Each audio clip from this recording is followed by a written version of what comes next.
সবাইকে গরমকালে এই গরমের দাবদাহ থেকে মুক্তি পাওয়ার জন্য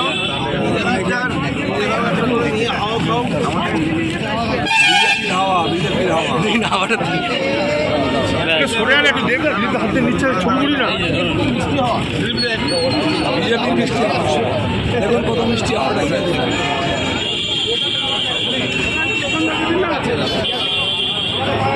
মিষ্টি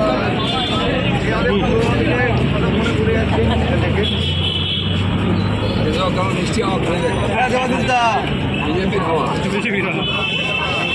পাকা নাও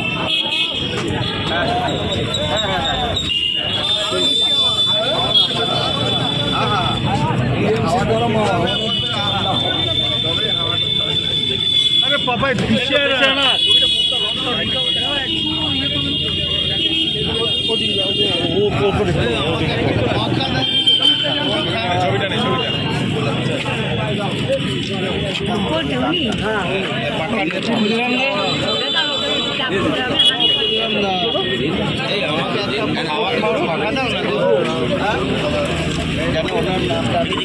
লাফাচ্ছিস কেন তুমি লাফাচ্ছ কোন রকম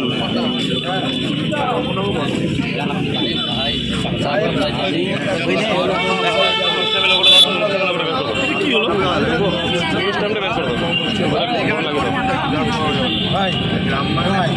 বাবু নমস্কার আমি এই হাতটা সরো একটু হাত ছোট এটা যাও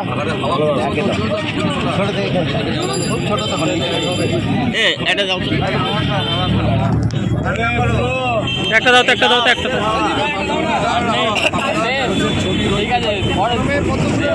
দাদা একটা গাড়ি কাটলাম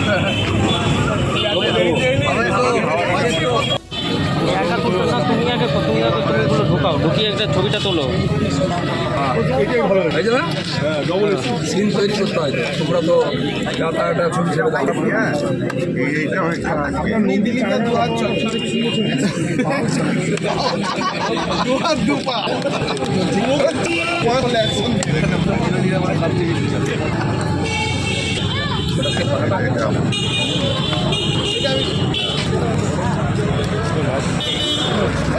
লোগোটা সরা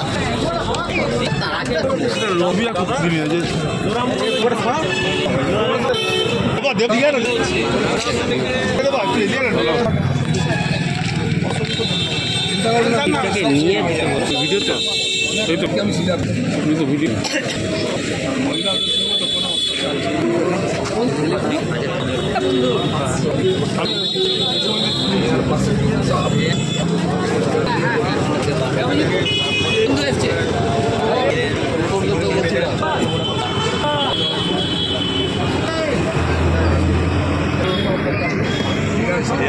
আমার খুব চেনা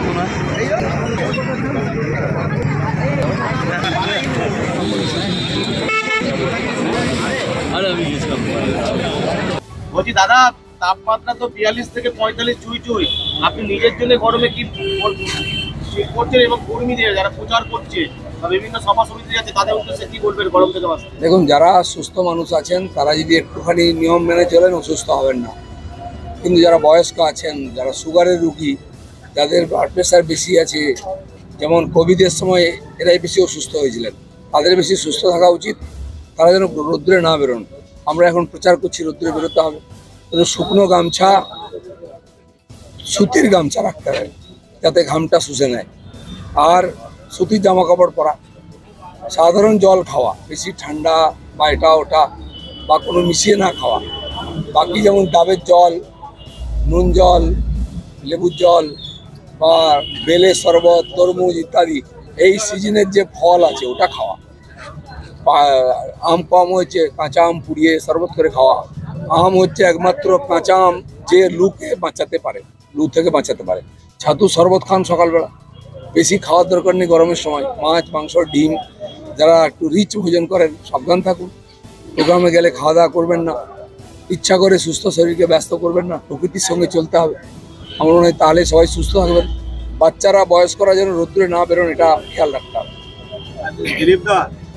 অভিষেক বলছেন যে বিজেপিকে বিসর্জনের বার্তা দিয়ে বাংলার মহিলারা সার্জিক্যাল স্ট্রাইক করবে। ওটা গিয়ে একবার সন্দেশখালিতে বলুন, বাংলার মহিলারা কি করবেন, তারা ঘুরে ঘুরে সন্দেশখালী মহিলারা প্রচার করছেন চারিদিকে। তাদের উপরে কি হয়েছে, অত্যাচার কিভাবে হয়েছে সেটা বলছেন ওনারা, তার জবাব ওনারা পাবেন ভোটে। দাদা, সেনা জওয়ানদের সঙ্গে গুলির লড়াইয়ে মাওবাদীদের মৃত্যু হয়েছে, তাদেরকে শহীদ তকমা দিয়ে কংগ্রেস মুখপাত্র সুপ্রিয়া সিনহা বলছেন যে তাদের সঙ্গে অন্যায় হয়েছে, কি বলবেন?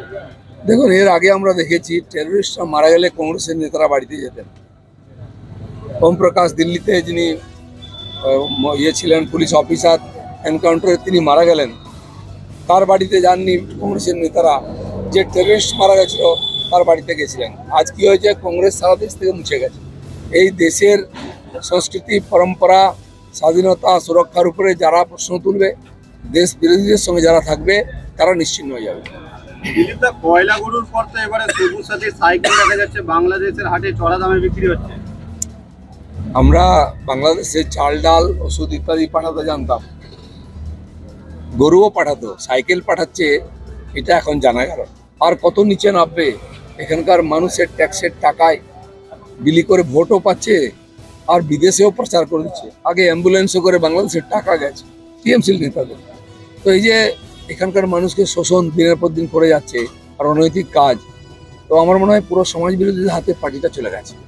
দাদা, সোমবার এসএসসির চূড়ান্ত রায় দেবে আদালত, তার আগে শুভেন্দুকে বলতে শোনা যাচ্ছে আগামী সপ্তাহে শুরুতেই বোমা পড়বে, তৃণমূল বেসামাল হয়ে যাবে, কি বলবেন? এরকম অনেক ঘটনা ঘটেছে, আমরা আশা করছি এটা হবে, বা যেটা বাস্তব পরিস্থিতি সেটাই হবে। যেমন প্রত্যেকটি কেসেতে টিএমসি সরকার হারছে, কারণ তারা অন্যায় করেছে। তো তার বিচার শুরু হয়েছে, তারা সাজা পাবে, যে মানুষ লড়াই করছে তারা সুবিচার পাবে। দাদা, নির্বাচন চলাকালীন মমতা বন্দ্যোপাধ্যায় যেটা অভিযোগ করছে যে দূরদর্শনের লোগো গেরুয়া করে দেওয়া হয়েছে, এবং তিনি যেটা বলছেন যে দেশ জুড়ে ভোট চলাকালীন সময়ে দূরদর্শনের গেরুয়াকরণ করায় আমি সম্মিত।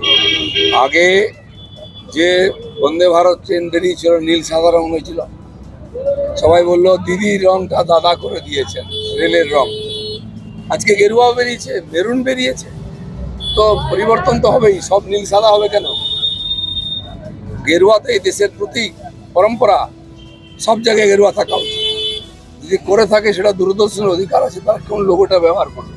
তারা তো মমতা ব্যানার্জি বিশ্ববাংলার লোগো লাগাবে না। দাদা, ব্রহ্মচর্য, গারস্থ, বানপ্রস্থ সন্ন্যাস, তৃণমূল নেতারা অভিযোগ করছে যে আপনার রাজনৈতিক সন্ন্যাসের সময় হয়েছে। সেটা তো লোক বলবে না, কে সন্ন্যাস নেবে, কে জেলে যাবে, কে দেশ ছাড়া বাংলা ছাড়া হয়ে যাবে, সে 4 তারিখের পরে বোঝা যাবে। যারা বিজয় উৎসব পালন করে দিচ্ছে, কারণ ধরেন জেতার কোনো চান্স নেই। আপনারা দেখবেন দুনিয়াতে নিয়ম আছে, যার জীবনী কেউ লিখবে না সে নিজে লিখে যায়, যার স্ট্যাচু কেউ বানাবে না নিজের স্ট্যাচু বানিয়ে যায়, আর যারা জিতে বিজয় উৎসব করতে পারবে তারা আগেই বিজয় মিছিল বার করে। দাদা, কোথাও কি ভোটের রেজাল্টের পর নাচতে পারবে না বলে আগে নিচে মনে হচ্ছে? তখন তো তুর্কি নাচ নাচবে, এখন বাজনা বাজিয়ে নাচুক, সেই নাচটা দেখবে ওরা। দাদা, রাহুল গান্ধী বলেছেন যে ক্ষমতা এলে উনি অগ্নিবীর যোজনা বাতিল করে দেবেন, কি বলবেন? ক্ষমতায় আসুন, উনি তো অনেক কিছু বাতিল করবেন বলছেন। 370 বাতিল করে দেবেন, কি বাবরি মসজিদ বানিয়ে দেবেন, তো এগুলো স্বপ্নই থাকবে। ওনার জীবনে আর প্রধানমন্ত্রী ছাড়াও মন্ত্রী তো হতে পারবেন না, এমপি হতে পারবেন কিনা সেই প্রশ্ন। ক্ষমতায় আসার স্বপ্ন দেখুন, এরপরে ইটালি চলে যেতে হবে, এখানে আর কেউ বুঝবেও না।